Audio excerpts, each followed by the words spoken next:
Here we've got a quick video of a 6HP26 ZF transmission. We've just pulled this little tang up here and pull out the Mechatronic plug, and we've taken there's two different bolt sizes on these. It's a T40, these ones.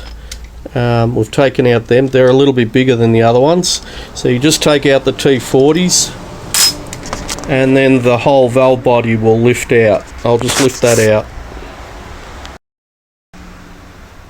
Now I've just got the valve body out. These little O-rings here, or they're actually like a little tube, and this little connector rubber, they flatten out.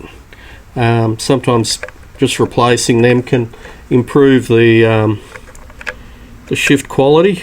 It's a good idea because these rubbers, they flatten down or harden, don't seal properly, as well as these sleeves here. If I can just get one out. There we go.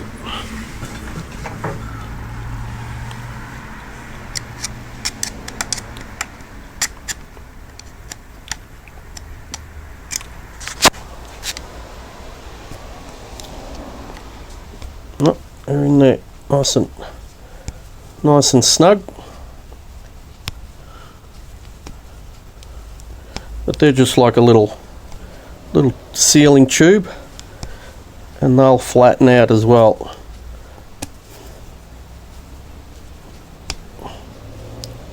Whoop! There she goes. They just push down into the sleeve and just seal on the valve body there. I've just taken the Mechatronics unit off. These two bolts here, the 6 bolts that hold the Mechatronics down. Then you got these two over here and two over here next to the selector. So you can see on the Mechatronics unit, 1, 2, 3, 4, 5, 6, and that just slides off. You've got these pins that slide into the valve body. If you're going to reuse it, just be very careful you don't short it out.